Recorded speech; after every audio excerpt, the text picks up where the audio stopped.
Capítulo 4. A capa do rato de fogo. A farmácia de Mao Mao fechou as portas quando as lanternas eram acesas na Casa Verdete. Não fazia sentido fazer negócio depois de escurecer. Isso apenas atrairia clientes desagradáveis. E de qualquer forma, o óleo das lâmpadas seria um desperdício de dinheiro. Mao Mao totalizou os ganhos do dia e entregou-os à senhora. Manter grandes somas de dinheiro em seu pequeno barraco atrairia ladrões e assaltantes. Ter o dinheiro guardado em algum lugar seguro era muito melhor, mesmo que ela tivesse que pagar pelo privilégio. Depois, juntou as brasas e as ervas, trancou a lojinha apertada. Tudo bem, vamos pra casa, ela anunciou. O quê? Já? Shou reclamou, mas ela pegou ele pela nuca, voltou para a cabana. Embora estivesse localizada logo atrás da Casa Verdete, as paredes eram cheias de rachaduras, que deixavam entrar o vento, tornando-a muito fria. Mao Mao colocou as brasas entre o papel e vegetal no fogão. Quando o fogo estava aceso, ela jogou alguns gravetos sobre ele. Shou sentiu frio. Estava enrolada em sua esteira de dormir, enrolada em seu cobertor. Mao Mao aqueceu um pouco de sopa em uma panela no fogão, mexendo delicadamente. Envolvia uma base de carne seca junto com vegetais de koduzu que ela colheu na horta. Ela até raspou um pouco do gengibre para aliviar o frio. Não vai comer nenhum? Ela perguntou. Claro que sim, disse Shou, tentando se arrastar enquanto ainda estava debaixo do cobertor como um percevejo gigante. Mao Mao deu-lhe um soco no cobertor, mas jogou-lhe uma jaqueta de algodão em troca de tirar-lhe do cobertor. Eu não me importaria com outra roupa de inverno, pensou Mao Mao. Ela estava sendo bastante recompensada por criar Shou, mas não pretendia desperdiçar o dinheiro. Shou poderia reclamar, mas enquanto Mao Mao fosse quem recebesse o dinheiro, a educação que receberia seria quem não trabalha não come. Ela despejou um pouco de sopa em uma tigela lascada e entregou a Shou, que se sentou em uma cadeira com joelhos levantados e tomou um gole. Precisa de mais carne, disse ele. Se você quer carne, ganhe dinheiro com isso, Mao Mao disse. Então ela mesma tomou um gole da sopa. Eles não tinham mingau, mas ela conseguiu um pouco de pão. Ela pegou um pouco do suprimento e colocou do lado da panela de sopa para esquentar. Então ela quebrou no meio e colocou alguns legumes cozidos dentro. Ela não achou que o pão tivesse um sabor particularmente bom, talvez por causa da má colheita no ano passado. Uma colheita pobre, talvez, levasse os grãos de baixa qualidade. Você tem dinheiro, certo, Sardas? Por que não comemos alguma comida decente, então? Shou disse, pegando outro pedaço de pão, apesar de reclamar. Tô alugando a casa da velha, idiota. Você tem alguma ideia de quanto ela cobra? Por que não encontra outro lugar, então? Escute, não é tão simples assim. Mao Mao molhou o pão no que sobrou da sopa e colocou na boca. Ela poderia ter levado uma vida um pouco mais rica, se assim desejasse, mas ela tinha motivos para não fazer isso. Você vem comigo amanhã, vamos comprar roupas. Você está com frio assim, não está? Sim, Shou disse, levantando as mãos. Mas o movimento fez cair da cadeira. Sua paralisia o deixou incapaz de se controlar. Então ele caiu pateticamente no chão. Mao Mao olhou para ele por um momento, com uma expressão fria, enquanto lavava a tigela no balde de água. No dia seguinte, ela e Shou foram ao mercado, que ladeava a grande via e cortava a capital do norte a sul. Quanto mais para o norte você ia, mais ricas as lojas se tornavam, enquanto as classes e a qualidade diminuíam à medida que você ia para o sul. O bairro dos prazeres ficava no sul da capital, então as primeiras barracas do mercado que encontraram nem tinham toldos, eram apenas mercadorias dispostas em esteiras de junco. Quanto mais você avançava pelas ruas laterais, mais sombrias ficavam as lojas. A proximidade do bairro do prazer parecia criar locais de venda de medicamentos duvidosos. Naturalmente, um boticário como Mao Mao não se deixava levar por tais produtos, e os comerciantes sabiam disso. Nenhum deles a chamou quando ela passou pelas lojas. Procuravam homens que ainda não estivessem acostumados com o bairro do prazer, aqueles que obtiveram as melhores notas. Mao Mao seguiu em direção ao centro da capital, agarrando Shou pela nuca cada vez que ele ameaçava se afastar. Às vezes dizia-se que comprar barato poderia na verdade custar-lhe caro. Uma jaqueta de algodão de uma das barracas da rua certamente seria barata, mas o material seria pobre. Ele nunca resistiria ao pirralho correndo nele e fazendo todas as coisas que as crianças fazem. Qualquer comerciante com um prédio real saberia que precisava de confiança dos compradores locais. Uma jaqueta de algum lugar como vitrine de verdade custaria um pouco mais, mas inspiraria muito mais confiança no produto. Mao Mao escolheu um lugar no emaranhado de lojas e entrou. Um lugar que vendia roupas para plebeus, inclusive roupas usadas. Quando ela passou pela cortina e entrou na loja, viu roupas penduradas no teto. Lá dentro, o lojista remendava uma roupa e bocejava. O braseiro ao lado dele estava cheio de brasas crepitantes, mas era cercado por um escudo que evitava que as faíscas saíssem em qualquer uma das mercadorias. Ah, roupas usadas? Não seja exigente. Shou ainda era pequeno. Ele atingira um surto de crescimento em breve. Seria mais econômico comprar algo que ele não hesitaria em substituir. Mao Mao estava procurando uma jaqueta infantil, acolchoada na mercadoria quando algo chamou sua atenção. O que foi? Shou, sempre com olhos de águia, se aproximou. Era um manto pendurado na parede. Uma roupa de saia longa de um branco puro. A falta de cor fazia com que parecesse um tanto simples, mas também tinha um toque exótico. Foi muito incomum. O olhar de Mao Mao foi atraído pelo bordado que parecia ser um padrão de vinhas nas mangas. Este poderia ser... Nossa, isso parece muito barato, disse o merdinha. Deus me livre que ele hesitar em dizer o que lhe veio à cabeça. Mao Mao deu-lhe um tapa, alertando que o lojista poderia estar ouvindo. Mas do proprietário tudo que ouviu foi risadas.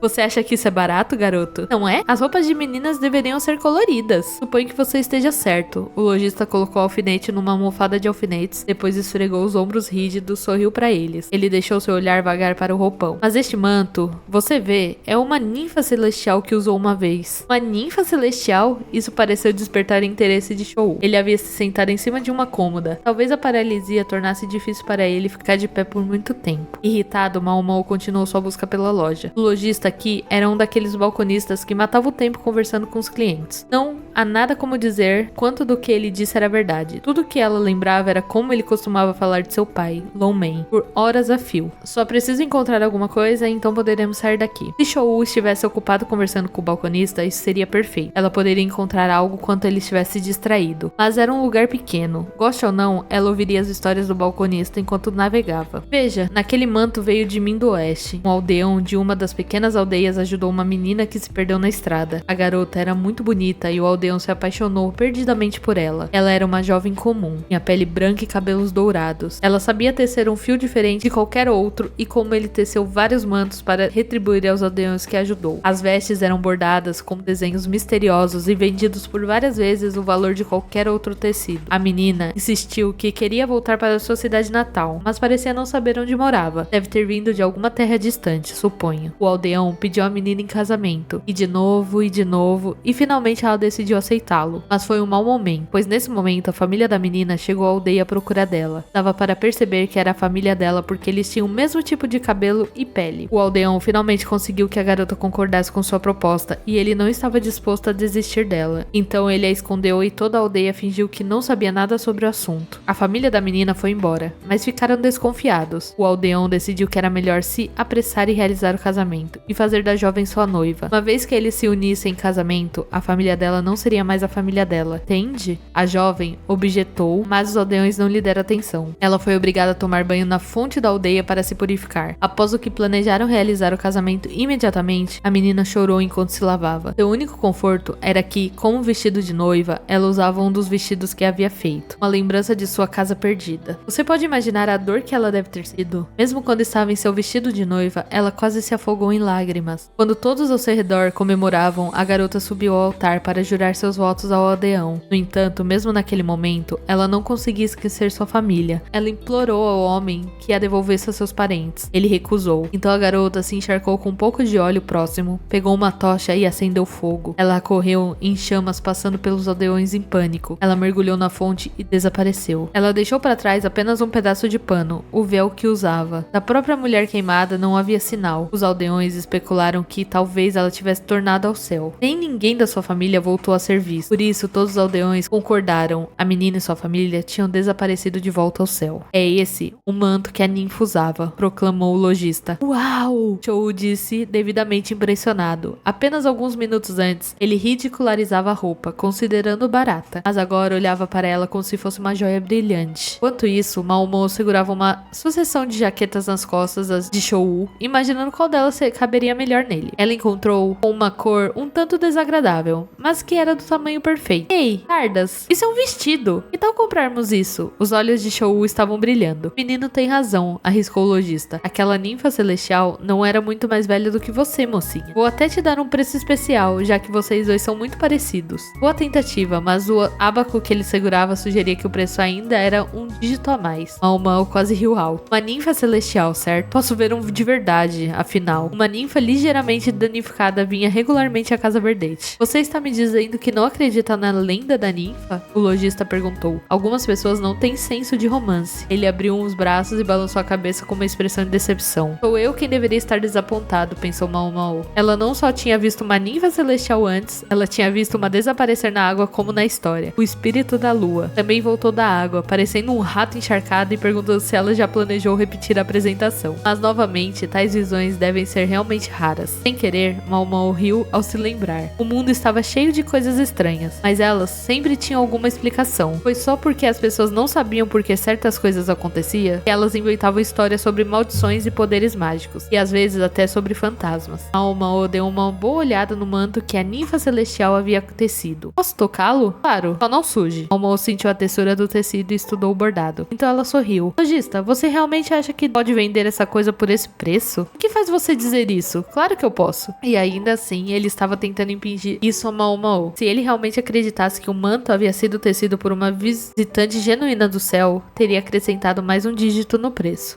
Se você pudesse vendê-lo por 10 vezes mais do que está pedindo. 10 vezes. 10 vezes? Bem, eu certamente seria um lojista feliz. Eu te daria tudo que você está segurando de graça. O alcanista parecia estar brincando, mas Mao Mao disse: Você poderia agora? Você ouviu o homem, Show? Sim, eu ouvi, mas você pode conseguir 10 vezes o preço por essa coisa, pode? Você está louca, sardenta? Até Show estava zombando dela agora. Mao Mao fez uma careta e pegou um carvão no braseiro com um par de pauzinhos de metal. Vou pegar emprestado o manto e este carvão por alguns minutos, senhor. Ei, o que você está fazendo? Mao Mao tirou a bolsa e colocou na cômoda. Era todo o dinheiro que ela tinha com ela, mas deveria cobrir esse manto. O lojista parou de reclamar quando viu o dinheiro. Enquanto isso, Mao Mao levou o manto e o carvão para a rua, e depois jogou a roupa no chão. Ei, ei! O lojista começou a gritar de novo, parecendo um pouco enlouquecido, mas Mao Mao ignorou. Em vez disso, ela pegou o carvão com os pauzinhos e jogou no vestido. Ei, sardas, estou com muito calor! Show disse debaixo de várias camadas de jaqueta de algodão. Ela o vestiu demais, colocando camadas de jaqueta até que ele parecesse um boneco rechonchudo de Daruma. Tire algumas camadas, então. Show só os estava usando porque reclamou de ter carregá-los. A própria Mao Mao segurava um manto novo. Ela geralmente preferia cores menos chamativas, mas não iria reclamar de algo que ganhou de graça. Servia nela e era isso que contava. Ei, sardas, afinal, por que o manto não queimou? Show perguntou. Mao Mao bufou. Apesar de tudo, que o lojista chamou de manto da ninfa celestial, havia um nome muito melhor para isso do que esse: a capa do rato de fogo. Ela sugeriu, sussurrando no ouvido do lojista. O manto recusou-se a pegar fogo quando ela deixou o carvão cair sobre ele. Na verdade, emergiu sem querer uma marca de queimadura. As pessoas ficaram surpresas, tão surpresas que poderiam realmente ter acreditado nela, se ela lhe contasse que o manto pertencia a uma ninfa celestial. Do que são feitas as roupas, Show? Do que elas são feitas? Você quer dizer algodão, cânhamo e outras coisas? É apenas grama e fibra. E talvez às vezes inseto e alguma coisa. Esse manto era feito de pedra. O queixo de Show caiu tão rápido que Mao Mao quase riu. Pedra? Você quer dizer, tipo, pedra? Como eles fizeram isso? Mesmo a pedra pode assumir muitas formas diferentes. A fibra de rocha poderia ser transformada em tecido. Era uma técnica incomum, mas que existia desde os tempos antigos, chamada